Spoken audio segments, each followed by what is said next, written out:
Welcome back to our channel and educational YouTuber. I hope आप सब अच्छे होंगे, मेरी वीडियोस देख रहे होंगे। और जैसा कि आपको पता है कि टीजीटी पीजीटी एनएलटी किट की वैकेंसीज़ बहुत जल्द आने वाली है, तो हमें बहुत अच्छे से पढ़ाई करनी है उसके लिए। और जिसका भी टीजीटी पीजीटी में सिलेक्शन नहीं हो पाया है या कुछ ही मार्क्स से रुका है, तो इस बार बहुत अच्छे से पढ़ाई करनी है और अपना सिलेक्शन लेना है टीजीटी पीजीटी में। जैसा कि आपको पता है, इतने दिन से मैं वीडियो नहीं डाल पा रही हूँ। मेरा जैसे कि लास्ट वीडियो में डाली थी स्पोर्ट्स साइकोलॉजी का इंट्रो बताया था मैंने, क्या क्या टॉपिक मैं कवर करूँगी उस अपने स्पोर्ट्स साइकोलॉजी के सारे टॉपिक्स में। तो आज हम लोग देखेंगे स्पोर्ट्स साइकोलॉजी को। और मैं कोशिश करूँगी कि मैं डेली आप लोगों के लिए वीडियो अपलोड करूँ। एक्चुअली टाइम की प्रॉब्लम हो जाती है, इसलिए वीडियो अपलोड नहीं हो पाती है।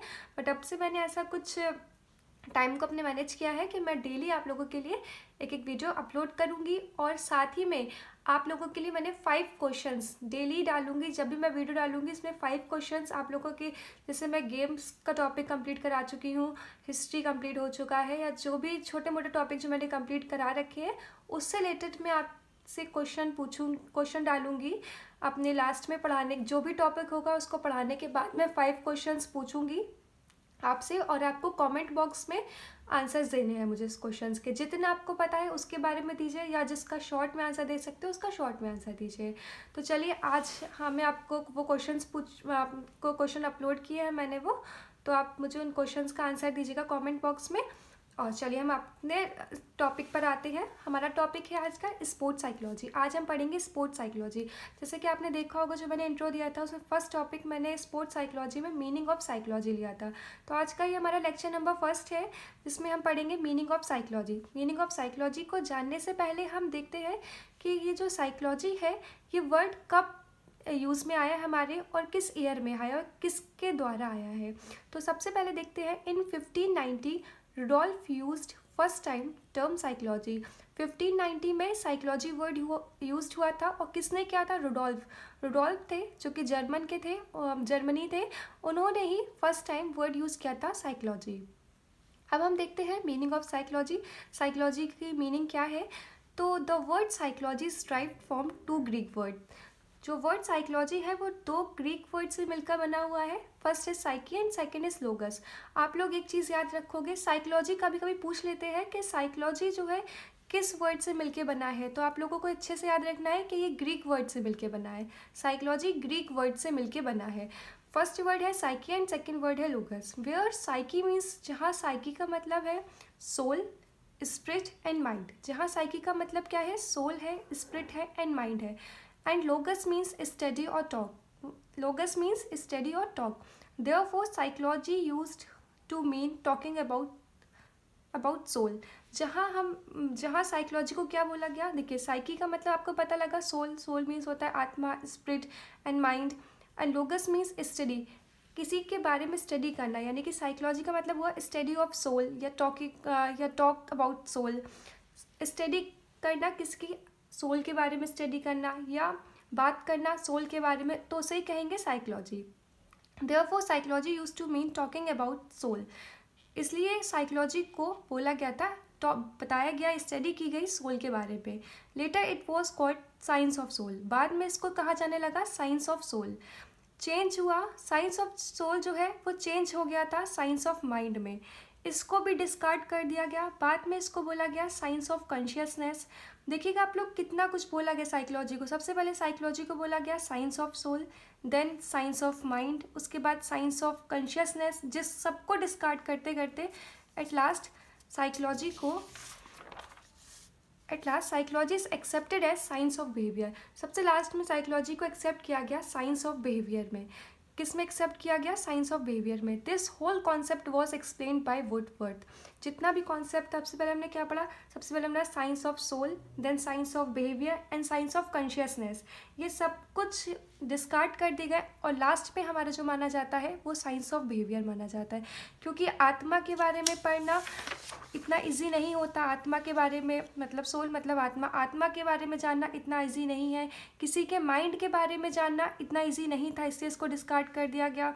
साइंस ऑफ कॉन्शियसनेस मतलब चेतना के बारे में जानना, ये भी इतना इजी नहीं था। तो लास्ट में बोला गया साइंस ऑफ बिहेवियर। किसी के बिहेवियर के बारे में जानना, इसी को साइकोलॉजी कहा जाता है। मतलब science of behaviour science of behaviour is known as psychology and the whole concept given by Woodworth. याद रखिएगा ये जो पूरा कॉन्सेप्ट है, science of soul, science of mind, science of consciousness, ये सब कुछ एक्सप्लेन किसने किया है? वुडवर्थ ने किया है। अब मैंने कुछ डेफिनेशंस दे रखी है साइकोलॉजी की, ये आप लोग देख लीजिएगा, एग्जाम्स में आप लोगों के लिए बेनिफिशियल हो सकती है ये। तो सबसे पहले अकॉर्डिंग टू पिल्सबरी, साइकोलॉजी में be the most satisfactorily defined as a science of human behaviour. According to Pillsbury के अकॉर्डिंग क्या है? साइकोलॉजी में be the most satisfactorily defined as a science of human behaviour. Second, according to MC Dogal, psychology is the positive science of conduct and behavior. Third, according to Crow and Crow, psychology is the study of human behavior and human relationship. Third, according to M. Mun Enel, psychology is a positive science of experience and behavior interpreted in terms of experiences.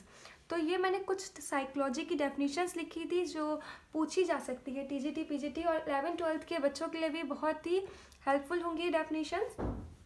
तो आप लोग देखते रहिएगा इसको और आपके लिए helpful होंगी। और ऐसी जो डेफिनेशंस है ये डायरेक्टली पूछी जाती हैं एग्जाम में, तो आप लोग इसको लर्न कर लीजिएगा।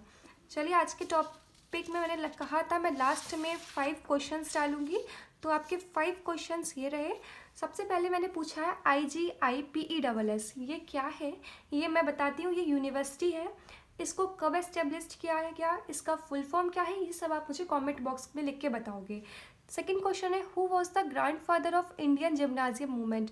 तो इंडियन जिम्नाजियम मूवमेंट के ग्रैंडफादर कौन थे, ये आपको बताना है। थर्ड क्वेश्चन है who wrote a book German gymnastic, किसने ये बुक लिखी है, जर्मन जिम्नास्टिक्स बुक को किसने लिखा है, ये बताना है। फोर्थ है वाडा क्या है, वाडा कब बनी है, वाडा के प्रेसिडेंट कौन है, वाडा के ब्रांड एम्बेसडर कौन है, और वाडा का फुल फॉर्म क्या है। इतना तो आपको मुझे बताना ही बताना है, और एक्स्ट्रा आपको जो भी कुछ पता हो आप मुझे वो भी बता सकते हो। फिफ्थ है ace is related to which game. Ace आपने सुना होगा।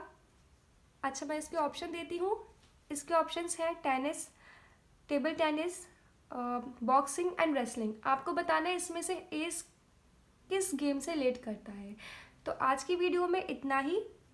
अगर कुछ भी डाउट हो रहा हो इस वीडियो पे या इस पूरे कॉन्सेप्ट से आपको कुछ भी समझ नहीं आया हो तो आप मुझे कमेंट बॉक्स में पूछ सकते हो, या आप मुझे मेरे इंस्टाग्राम पेज पर भी फॉलो करके वहाँ आप मुझे मैसेज कर सकते हो एजुकेशनल यूट्यूबर पर, मैं आपका रिप्लाई वहाँ दे दूँगी। अगर आपको कैसा भी कोई डाउट है मेरे सब फिज़िकल एजुकेशन से या अपने एग्ज़ाम से रिलेटेड कोई भी डाउट है तो भी आप मुझे मैसेज करके पूछ सकते हो। और आप लोग बताइएगा ये क्वेश्चंस का जो मैंने डाला हुआ है 5 क्वेश्चन का, क्या ये सही है? मैं इसको पूछूं आपसे ऐसे ही 5 क्वेश्चन हर वीडियो में, अगर आपको सही लग रहा हो तो ठीक है, वरना आप बता सकते हो तो मैं इसमें करंट के क्वेश्चन भी इंक्लूड करूँगी। मैं सोच रही हूँ करंट जो आप लोगों के काम आएगी अभी LT ग्रेड में, अगर आपको लग रहा हो तो मैं उसके क्वेश्चंस भी इंक्लूड कर सकती हूँ। अपने 5 क्वेश्चंस की जगह मैं 10 क्वेश्चन करके 5 में करंट अफेयर के क्वेश्चन भी पूछ लूँगी आपसे। तो आपको कैसी लगी मेरी वीडियो और ये क्वेश्चंस का कैसा लगा आप लोग प्लीज़ मुझे कमेंट बॉक्स में बताइए। और नेक्स्ट वीडियो आपकी अपलोड होगी मीनिंग ऑफ स्पोर्ट्स साइकोलॉजी पर। तो नेक्स्ट वीडियो मैं कोशिश करूँगी कल अपलोड करूँ, या मैं करूँगी कल next video upload meaning of sports psychology पर। तो देखते रहिए हमारी वीडियो और चैनल को शेयर करिए, सब्सक्राइब करिए, लाइक करिए, और अगर पसंद आता हो तो अपने फ्रेंड्स को ज़रूर भेजिए। So thank you, bye bye.